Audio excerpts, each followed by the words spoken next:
Welcome to the Ruby Hour, a podcast produced by our company, Ruby Riot Creatives. We specialize in video production and content marketing, and we're based in Charleston, South Carolina. I'm Shelby Ring. And I'm Madeline Rager. This podcast is devoted to interviewing extraordinary people doing extraordinary things and nuggets of wisdom that they've learned along their journey. Also, just want to give you a heads up, we have potty mouths and we're talking about inappropriate things. So thank you so much for joining another session of the Ruby Hour. I am Shelby Ring, your host, and I have an amazing guest with me, the brilliant Sunny Dublick. So she owns a full-service marketing company here that specializes in working with startups and small businesses, that sweet spot being 3 to 5 employees, and of course a range of people that are starting up, even smaller than that, and mid-sized companies.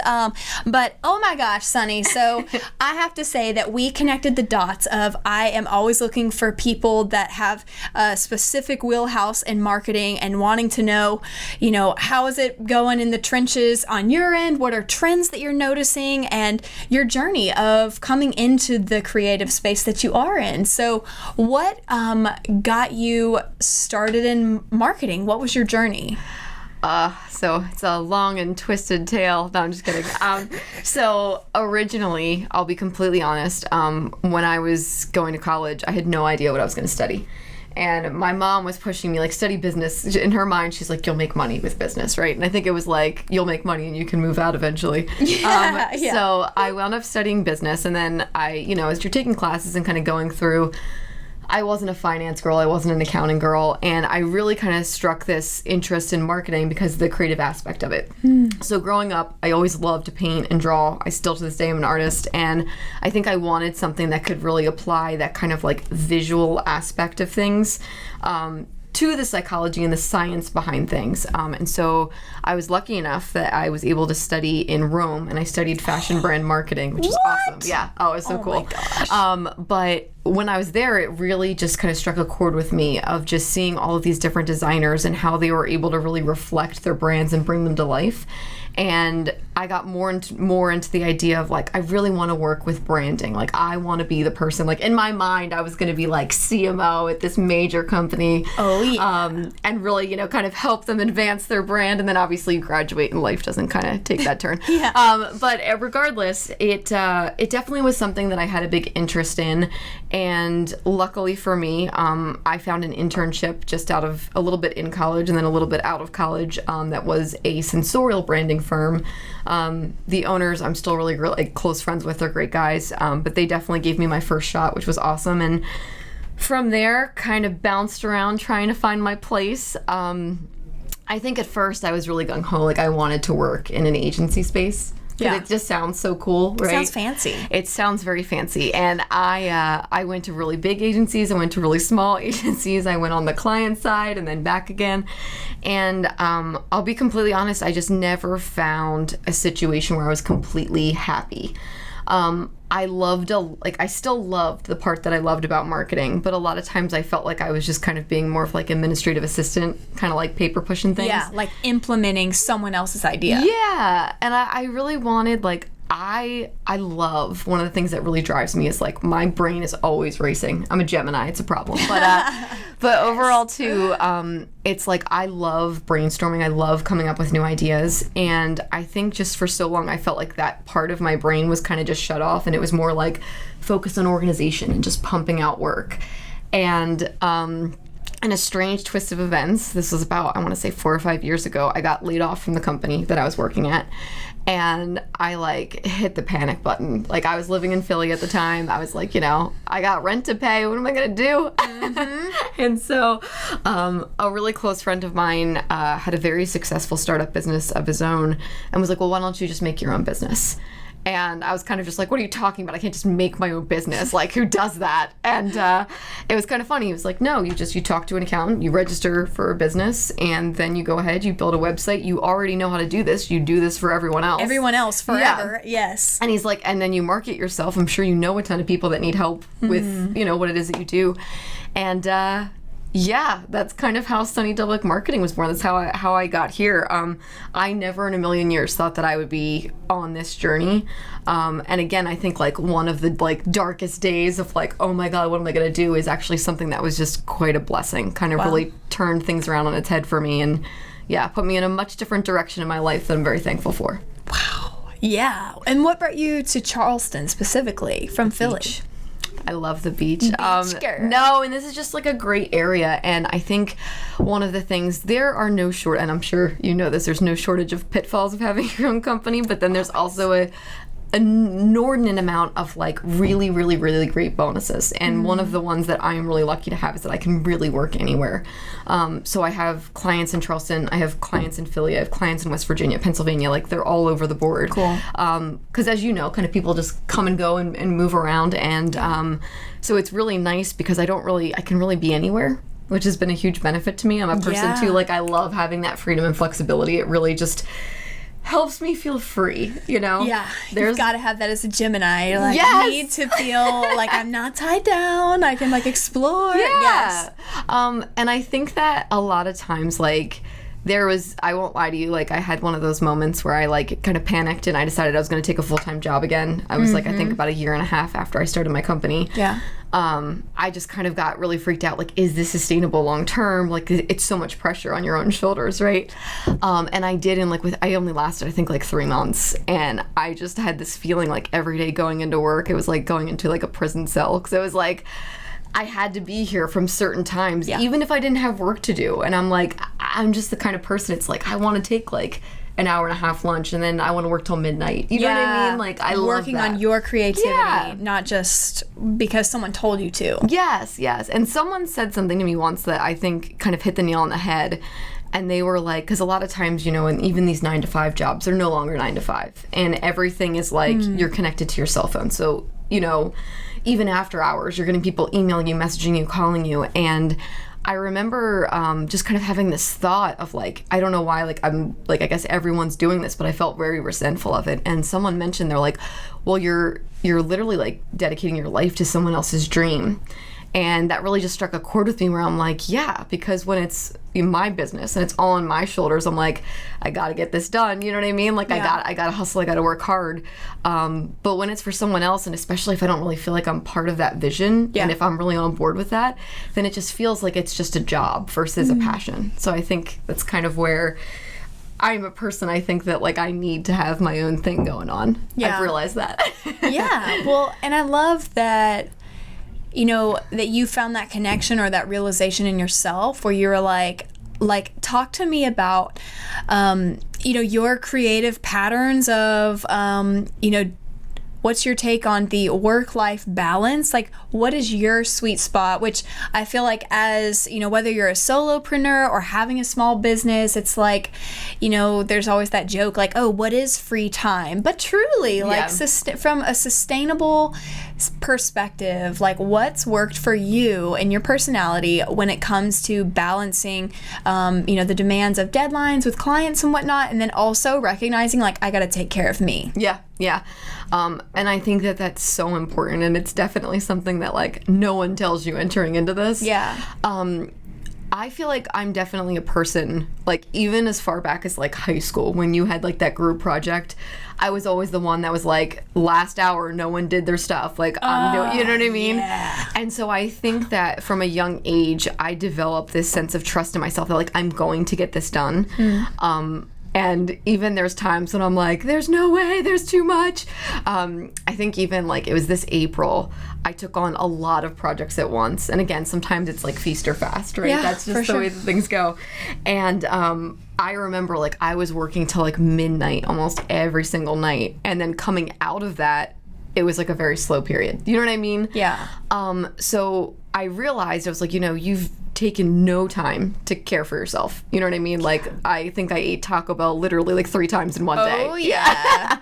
And I love you, Taco Bell, if you're listening. But I kind of realized that, and I started putting into place like blocks of my time that it's like, I'm going to the gym, even if it's in like the middle of the day. Sometimes I would schedule it, because it's like, if I do not do this for myself, my mind doesn't work as good. Yes. You know? Yes.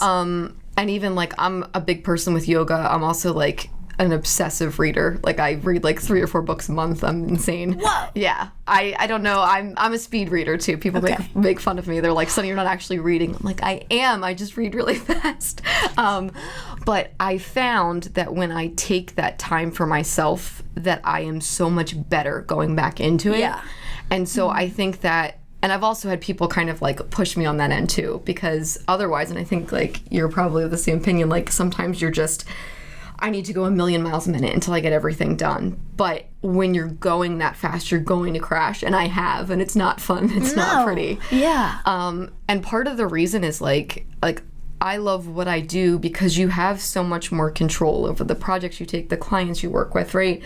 And I don't like what I do when I'm in that stressed out crap position, right? So I'm not going to lie to you and say that I've never gotten there, but I think the more time that I've spent with my business, the more lessons I've learned. And one of the ones that I have is that sometimes certain projects aren't worth it, or certain timelines you just need to push out and set for yourself and say, you know, unfortunately, like this is going to have to get pushed out a week. Is that all right with you? If not, what can we move around? Do you know what I mean? Yeah. So like giving myself that flexibility, I think is really important. Again, it's hard work when you're on your own because there's no one sometimes to look around to and be like, am I doing this right? Yeah, right? Like, does that look good? I think it looks good. Do you think? Yeah. And I think that sometimes, like, especially if you don't have anyone being like, hey, it's like 7 o'clock, you've been going at it all day, like you just need to take that accountability for yourself. So I even started blocking off, like I have on my calendar every day, like eat lunch for an hour. Wow. And it's not necessarily because I won't, like I know I'm gonna get hungry, but I will just blast through and then all of a sudden I look up and it's 3. Yes, and I'm like, for sure. Where has my time gone? We're just like Halloween candy. You know, we're filming right now. It's Halloween. Yes. Yes. We're cats. For those of you that are only listening, we have really cute cat ears on and we look adorable. So like picture us talking and looking so cute. Yeah, I know. And it does, you know, I feel that so resonates with me of, you know, I've really this week, I work with like a really amazing life coach that, you know, when you work with someone for months and months, you find, you know, they're bearing witness to your patterns and like your tendencies. And I realized that at the beginning of this year, I was in a space where I was like, I need to just expand my territory. And so it was like, go to every networking event, like, you know, schedule coffees. I would have like 5 to 7 coffee or lunch appointments with people throughout the week. And like just being, and I had this, it was almost like from a place like a lack mentality of, if I don't say yes to this person, like, well, what if they know someone that needs our services? And it wasn't a place of strength that I was saying yes. And, you know, I feel like there's such a combination of, at times, you know, if I don't say yes to a lot of things very often, and if I'm not perpetually throwing myself in front of challenging, like, extroverted environments, that muscle gets weak for me, and I like get in my head and I get all weird, and it's like if I'm doing like sales calls, I'm like so tricked out and nervous, versus if I'm confident and I'm doing that on the daily, there's an ease with it. So the mix of strengthening that, almost, you know, maybe you can call it like your sales muscle or your prospecting muscle, mixed with, you know, okay, I need to just keep saying yes and grow our network. But at this point, and with the capacity that we're in, I'm recognizing like, no, how can I say yes to the right things and value my time just as much as maybe the value someone I might meet with has, but really jealously, you know, the statement I've had is like, how can I build my fortress? How can I build our energy of within our business? Where is our best creativity? Because those connections are valuable, but when it's at the cost of like, I am overexerting myself, I'm overextending than me as a leader, then I'm like, well, I'm just like crap in front of my computer to do creative work. So it's that balance of how can I find the sweet spot of, okay, like go, push, and then be like, okay, this is what's true for me in this moment. And like you said, you know what, this project, it's too much right now. I need to give myself permission to push it a little further along so I can catch my breath, actually have lunch at a decent time. Yeah, live my life. Yes, like have a social life, have some form of that care. So you've mentioned, like going to the gym, that yoga's a practice in your life. What are some other, I love asking people, what's like self-care that has like resonated for you? The beach. Really? I am a person that like, I always like joke with people like I was a mermaid in another life, but I love being by the ocean. Really? It is just like literally the definition of Zen. When you are at the beach, it is just like the most calming experience for me. And I have a phenomenal, I'm going to quote this, she's the world's cutest Boston Terrier. I take her, she's adorable. Oh my God. Her name's Casey. She's 13. She's the best. But so sometimes, like for a while, I was trying to get in the practice. I am not a morning person. I am a bear to get out of bed in the morning. And it is one thing that I cannot stand, because I think that I envy people so much who are like, I get up at 7 a.m. or 6 a.m. or like, what was it? Mark Wahlberg gets up at like 3 in the morning. Goes to the gym for like 2 hours, yeah. And in order to kind of like force myself to be more of a morning person, I started trying to get set up for like sunrises at Folly with her. Oh yeah, okay, cool. And so that was just like such a great way to start my day, because I started it in such a different mentality. And even like little things, like if I am under so much pressure and stress and like I take her for a walk, it's so funny how all of that's like in your head, and it's like the world is ending. Sound the alarm. Exactly.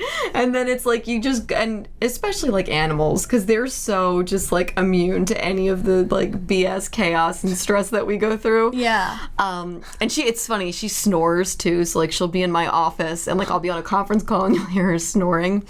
And it's just one of those things, it's like reality check, right? And I think that like I'm a person too, like I love animals, always have, and I think that that's something that really just kind of like grounds me. And I think that we all need that at times, because otherwise if you're thinking like eating, living, breathing your business, which like ultimately I found my business is 100% harder to shut off than any other business I've worked for, because like God forbid anything happens, like I am the only person now at the moment that is accountability for that.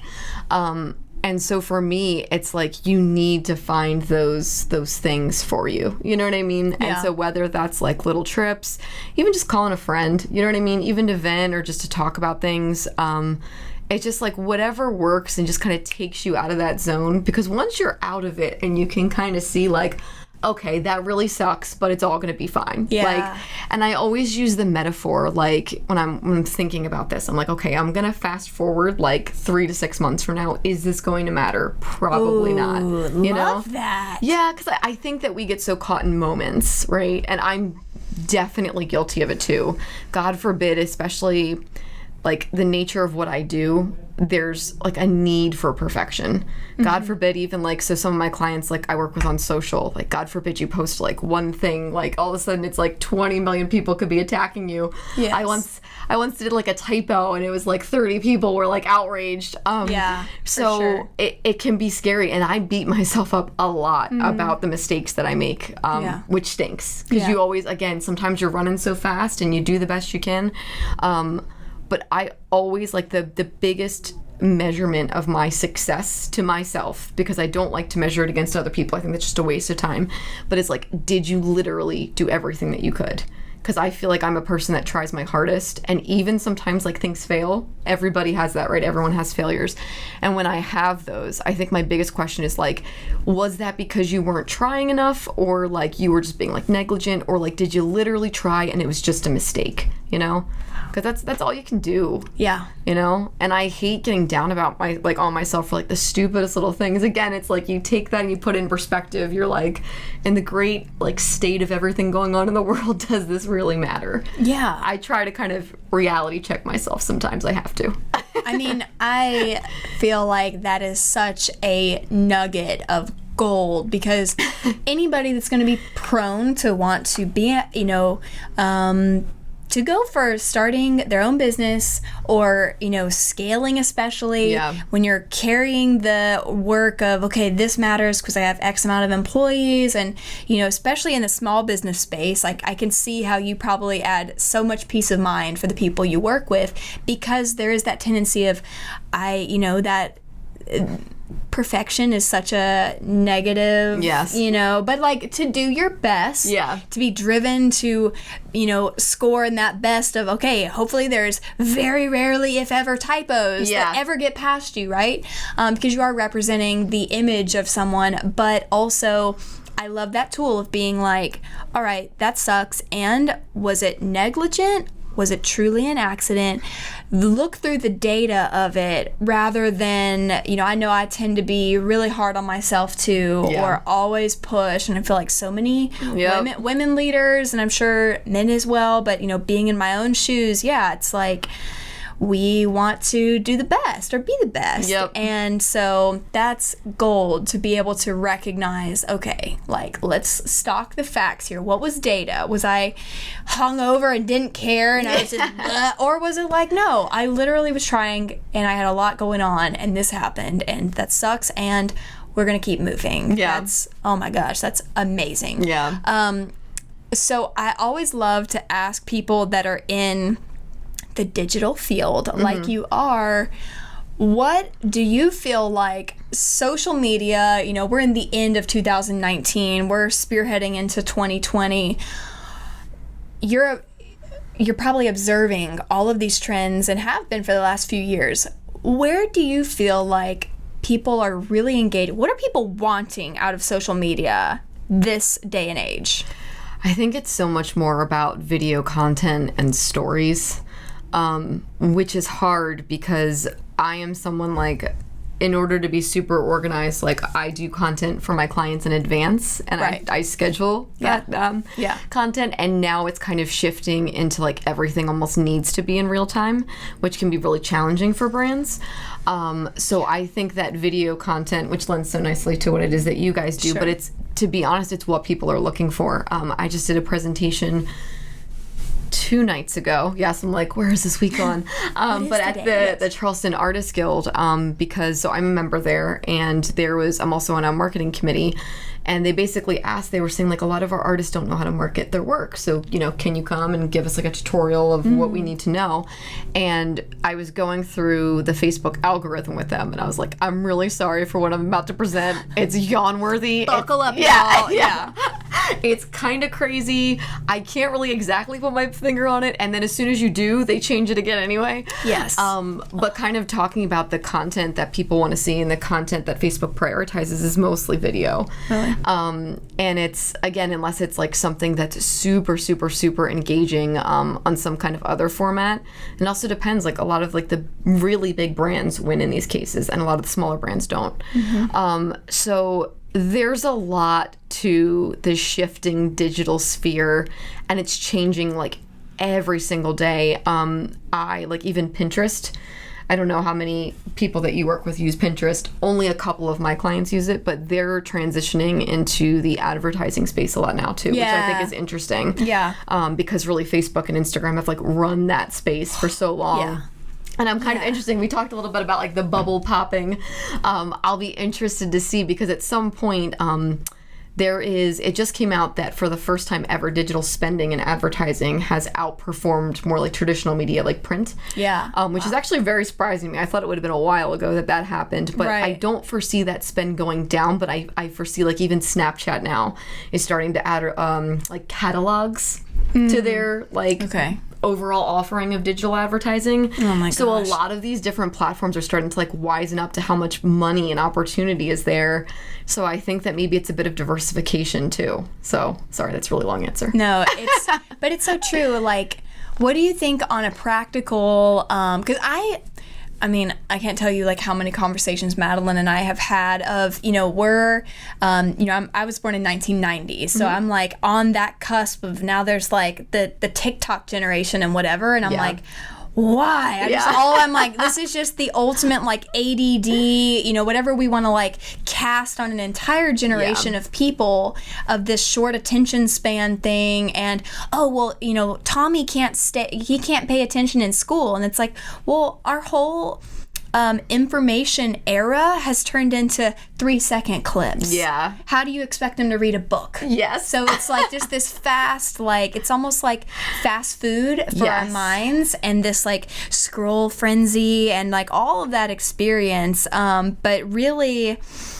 from a consumer perspective, because like obviously, you know, like we've had a few accounts where we're responsible for client social media, and it's like it sucked our souls dry. You know, we like to really have a little more of a spearhead around, you know, what is going to happen with it. But I feel like people want real life. They want it. They don't want to see the perfectly curated aesthetic. It's like when I see the, you know, amazing mom blogger that's like has some great story and it's all perfect, I'm like, that's cool. But my favorite thing is like, where's the iPhone photo? Where's the snap of whatever went wrong? Where's them showing their flaw or their, you know, just like being real. You know, I feel like that's something that people are seeking, is they're like, don't show me the curated thing.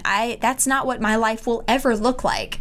Inspire me with who are you in the face of it not being perfectly, you know, pinnable or what have you. Exactly. There was Jennifer Aniston, I think, just started an Instagram. Like, the world has gone crazy because it's Jennifer Aniston. But she put up some kind of post, and it was like Instagram versus real life post, which is funny. Again, like coming from someone of her caliber. But 100%, I feel like authenticity is something that everyone is looking for. And I think that a lot of brands struggle with that because they don't know who they are and not how to be authentic without coming off as like unprofessional or unpolished. Right. So I think that that's definitely a challenge there. But it was interesting when I was giving that presentation last week. I had someone ask, they were kind of saying like, okay, well, you have your target audience and so you should create art for them. And I was like, no. Opposite way around. I was like, you should create what it is that you feel like you need to.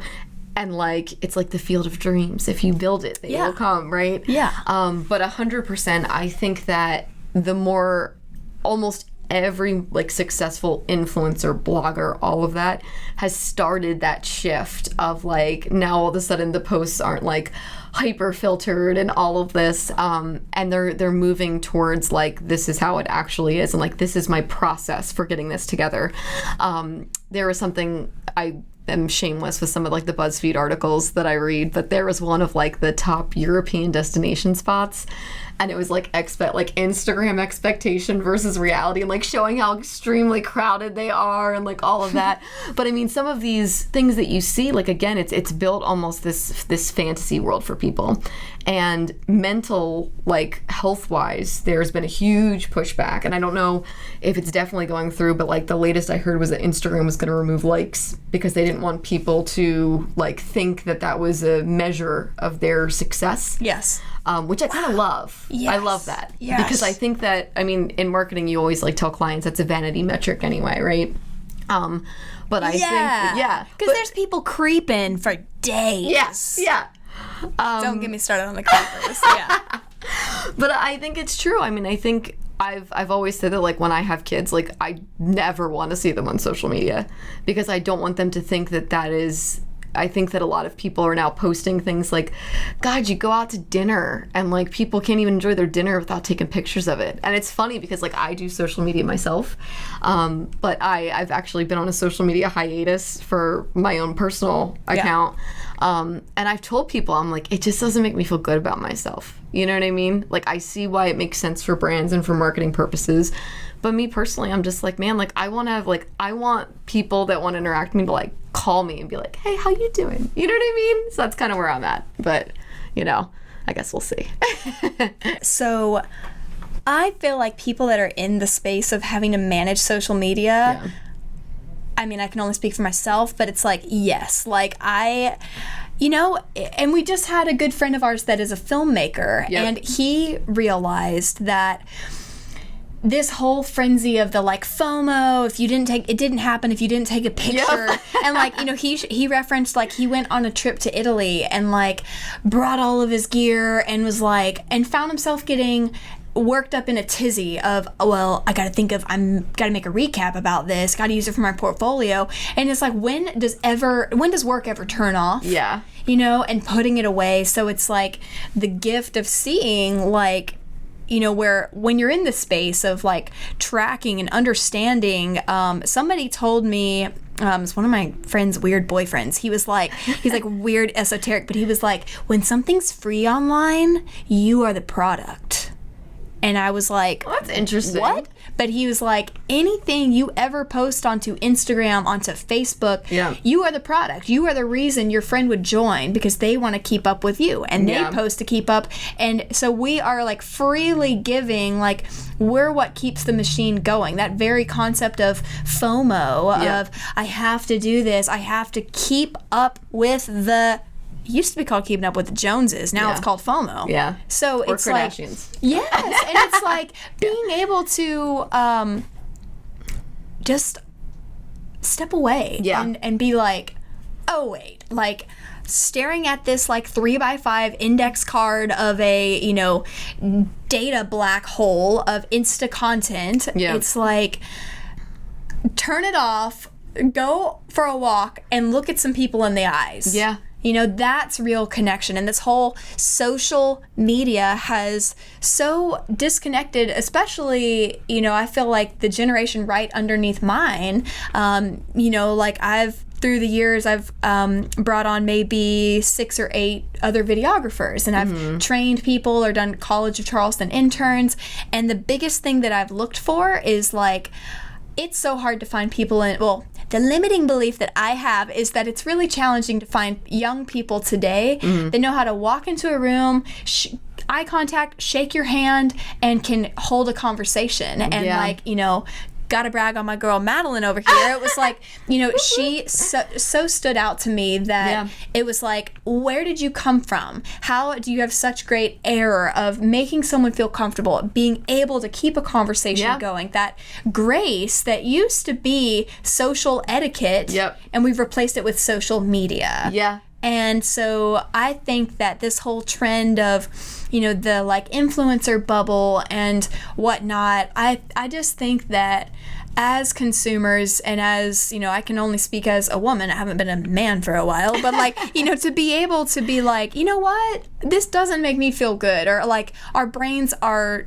trained to constantly compare and contrast. Well, oh man, does she look better than me? Am I on par with that? Or being like, wow, that looks really fun. They're at some Caribbean exotic place. Okay. I wish I was there. Ooh, yeah. I wish I was not who I am in this moment. Yes, exactly. And it's like, how many of these, I mean, in marketing speak, it's the aspirational content. Yeah. Put something out that makes someone wish they were better than who they are. Yeah. You know, that whole tactic of like, well, if you were on this family vacation, then you would feel blah. Yeah. And it's like, nah, I'm gonna turn it off. Yeah. I'm gonna go hang out with my family, my kids, whatever, go talk smack with my girlfriend on the phone, and like, that's real life. Yeah. So that's like, it always makes my heart happy to like hear those observations from someone else that's in the field, because I feel like it's like important to build awareness and reminders to people of like, you know, I think that we're all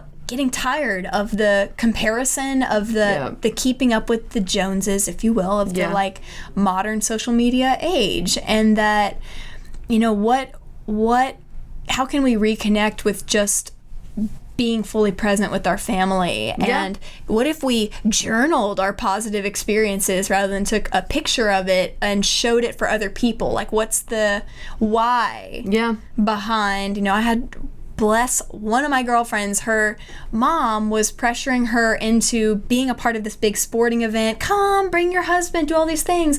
And it was also she could impress some of her friends. Yeah. It wasn't even about having a good family moment. It was like she wanted to go, you know, show off the kids that are grown now, and that would make her valid. And that's sad. But how many of us do that and utilize this platform of social media? Here's me and my perfect family. Yeah. And like, I lived in a house downtown off Buffane. It was beautiful, and people would take pictures in front of it all the time. Yeah. And I got those mirrors, those window mirrors, or they like, it shows people's reflection. Yeah. So watching people come up to like an idyllic, like Charleston charm, house that's been converted.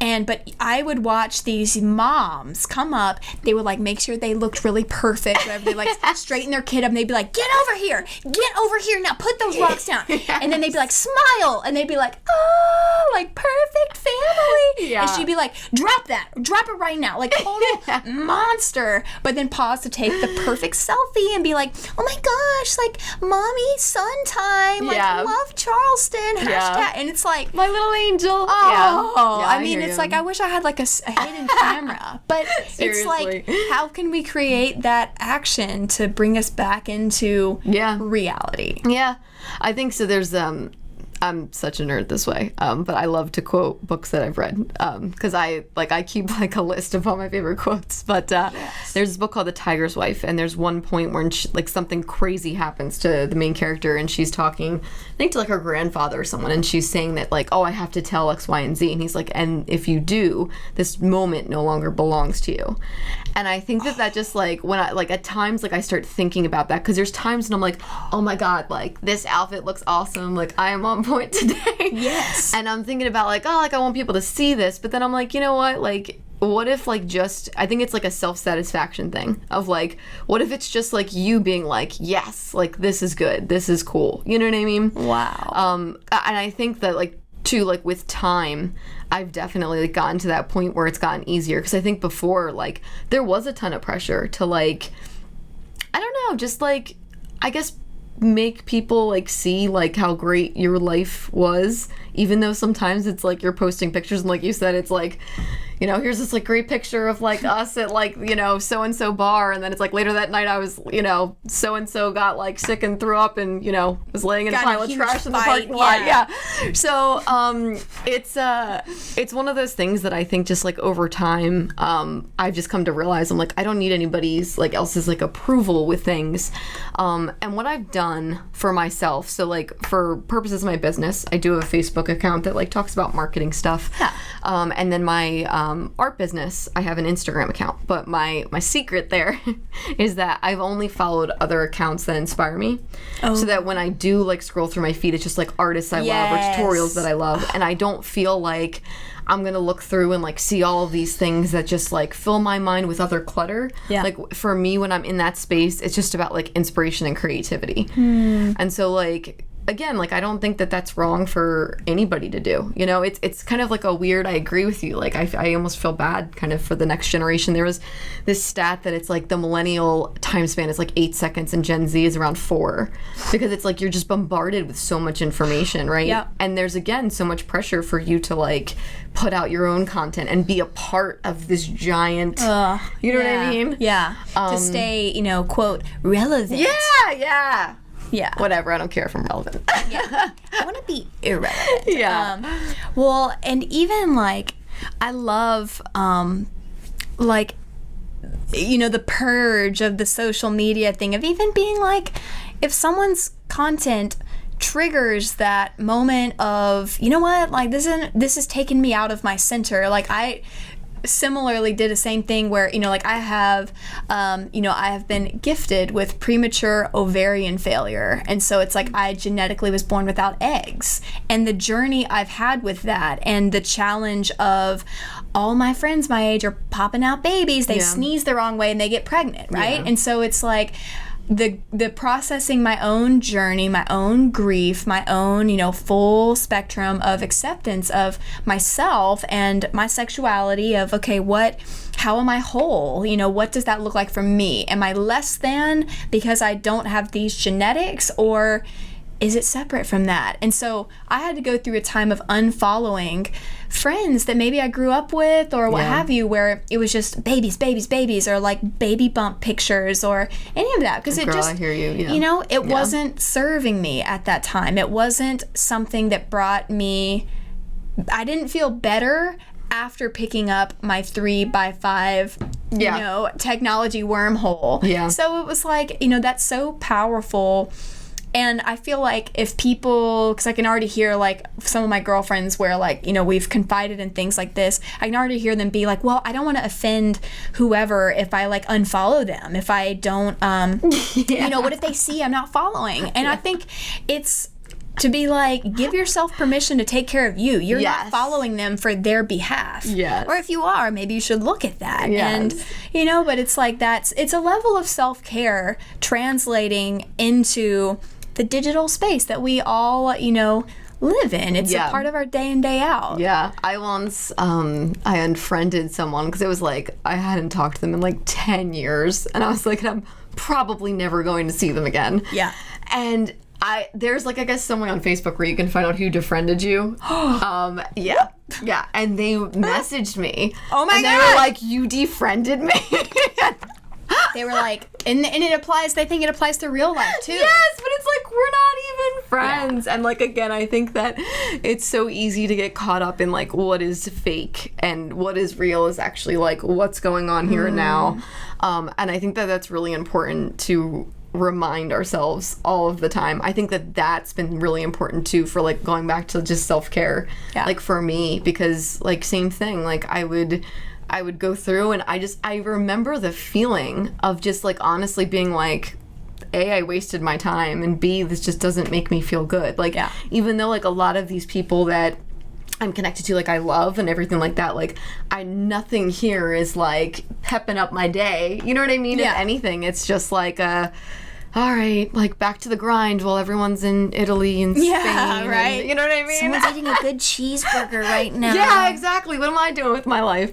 And I think too, like the lifestyle that we've chosen as entrepreneurs can be very hard to understand too for other people. And I think sometimes too, like I look at people that are, you know, doing all these different things, and I'm also like, oh my god, like it just seems like so simple, like you don't have to worry about like stepping away, and you know what I mean, like can I actually like take us like all of that time? And I started to realize, I'm like, you know what, I think what peps me up, what makes me a better person is surrounding myself with like-minded people that understand or can at least appreciate what it is that I do with my business, you know what I mean? Because like for a long time I convinced myself that I was less than, because I'm like, oh, like I have like, I almost had this like imposter syndrome of like being embarrassed about telling people what I did. Like I have my own company. And someone said that to me. They're like, you always say it with this weird like, oh, like, you know, I do freelance, like I have like this like, you know, Sunny Dublick marketing, and I would feel embarrassed about it because I had this sense of people going to be like, who does girl think she is? Oh, I have my own company, like, you know, people would be like laughing behind my back, and I started realizing, and I'm like, no, dude, like you're a badass, like, you know what I mean, like, and I think that because it was like I didn't really have like that kind of community, which is why I love local shout out to Hatch Tribe, because yes, Hillary is great and kind of cultivating that. And again, it's like talking to people like you, it's like, okay, like you're not alone. You know what I mean? Because there's such this sense on social of like you're with all of these other people, but you're not really. You know what I mean? Oh yeah. So it's like I just have started finding like I love like Hatch Tribe events, member circle stuff, so that you can kind of, you know, connect with other people. Me personally, just like the connections I've made, sometimes it's just like a rough day and you just need to like bitch. You know what I mean? You just call up somebody and be like, blah, blah, blah, it's awful. Yeah, what am I doing?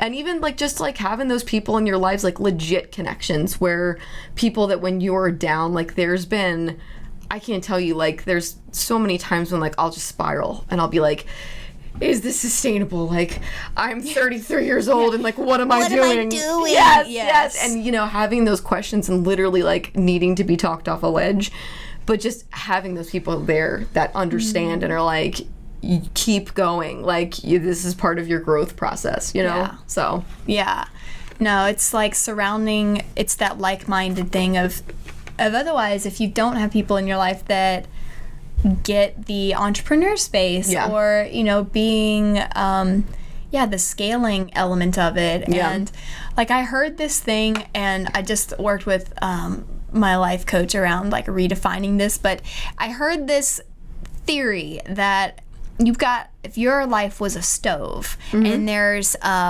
you've got your like personal, like if you're in a romantic relationship, you've got your health, you have your career, and you have your friendships.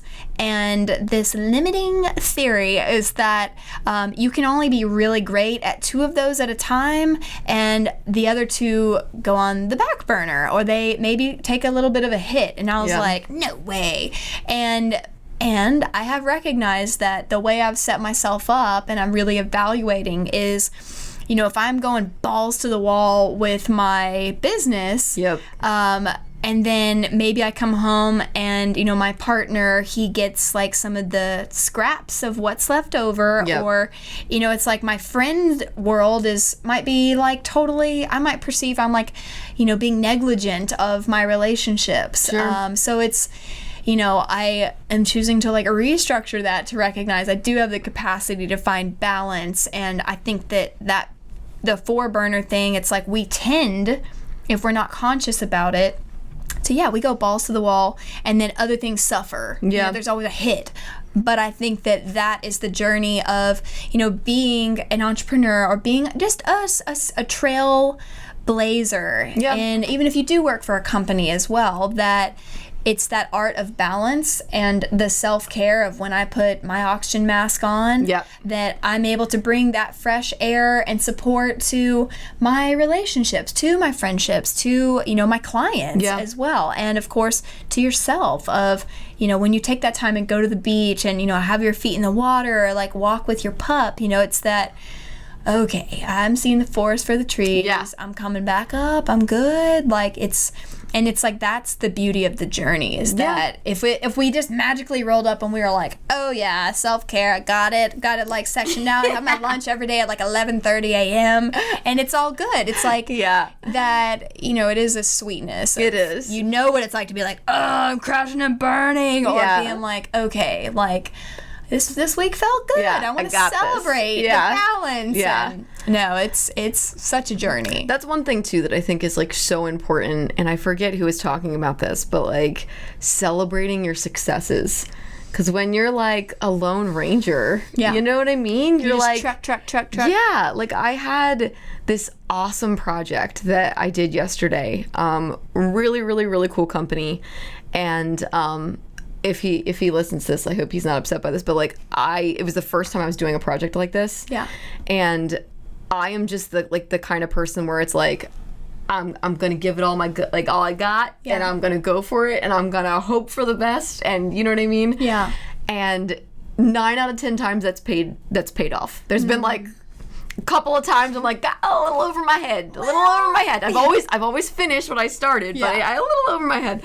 But regardless, like he told me yesterday, he's like, you blew me away. Like, this is phenomenal. And it's like, so often I think when you work with different clients, a lot of times you're only used to hearing like, why did this go wrong? Or you know what I mean? And then when you hear something like that, like I was on cloud 9 and I'm like, I need to go out and get myself a bottle of champagne. You know what I mean? Like World Series style, shake it off. And like, you know what I mean? Because I just, so good. Sometimes it's like we get so like, you're just getting from one thing to another and like doing, but it's like important to remember along the way where stuff went real well, you know, and to kind of like give yourself that pat on the back, because I feel like I don't think I do that nearly enough. I don't think anybody does. So that's a practical thing that's helped me with that, is jumping into the Hatch Tribe, the monthly planning or the monthly reviews that she does. And it's just been, it's the same format every time, but to take that 1 hour, and I think there's probably one tomorrow even, for the beginning of this month we're coming into. But that's helped me recognize like, where did I just come from? And being like, wow, I got this and whatever. Because like for me, practically, in the middle of 2019, I offboarded. I say offboarded. I think I made that word up. I let go my payroll, wealth advising, and like tax accountant, like bundle vendor that I really wasn't content with the dynamic that was happening, and it wasn't serving my end result of I wanted that streamlined. So it was one of those ready, fire, aim circumstances where I was like, I I'm done. And then I was like, oh, wait, I don't have the next thing lined up. So, finding and researching local, I really wanted to bring all of my vendors locally, and I think they claimed to be local, but they just popped into Charleston and did a review, and they weren't really, I couldn't walk into their office, truly. And so the journey of finding an accountant that resonates with me, a wealth manager that actually asks me and looks into my life versus like, I'll set up these, retirement accounts, and then you just throw some numbers at me, whatever you want. It's like, I don't know what I'm doing. I need you to support me and advise me. And, and then finding a payroll processor that is like so above and beyond. Marianne Storm, I'm giving you a shout out, girl. And, just being able to feel supported and scaling, as well. So it's like, that's something that, we just truck away and we're like, whatever. And then you're like, wait a second. No, that took time. It's under the hood of, the business strategy. It's not like my, next event videography client's going to be like, wow, I noticed you've really upgraded your payroll structure. Your accountant is on point. Like, they're not going to see that. But maybe they'll feel the wake of the support I feel in understanding or walking them through, here's our process, here's why, here's the rate we charge and why we're at that price point. Here's the peace of mind that we deliver. So an accountant, though, dude, I will say, like, it is so important. Yeah. So important. My accountant is terrifying. I am so scared of him, but he always has his shit together for me. Yeah. And without him, I don't know what I would do. Yeah. Like, to be honest, like, that was one of my biggest challenges, because I was like, oh my God, like Social Security and like sales and use tax and doing and especially because I do business in a lot of different states. Yep. It can get messy really quick. Yeah. And I can't even tell you, like that's what I say, like, to anyone that's talking about like starting their own business. I'm like, all you need is a really good accountant. Like, and if you find that person that you feel like has got your back and understands, and you know what I mean, even if they're a little bit scary, but hey, it's kept me out of the IRS.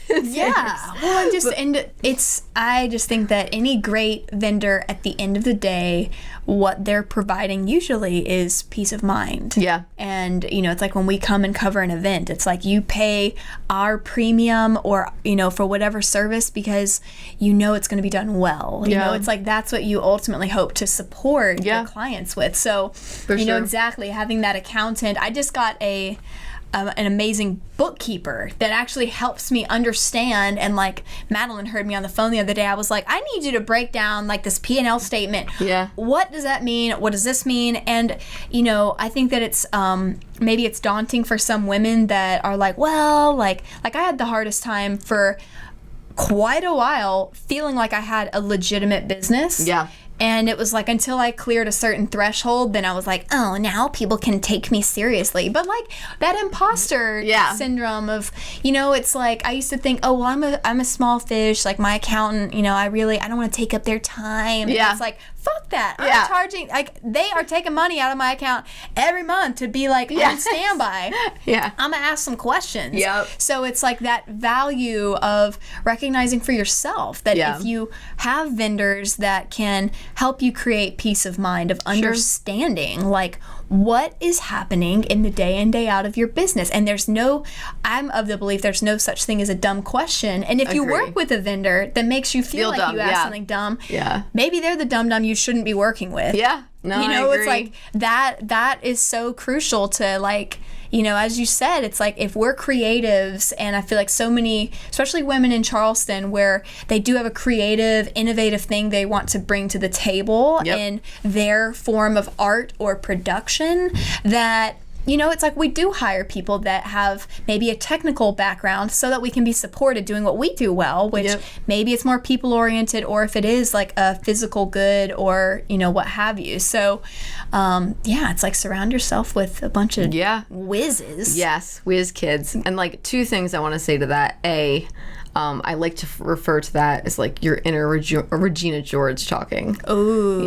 And like sometimes like you know, you just, when you have thoughts like that are just like nasty and negative, and this is something I'm constantly trying to put into progress myself, but when I have like those kind of like stressful, like crappy thoughts, like I think it's important for everyone to start questioning, like, is that something that's actually like a true thing? Yeah. Or am I just being like, you know what I mean? Yeah. Like, is that just like a thought that's like not anywhere near like that it needs to be here? Yeah.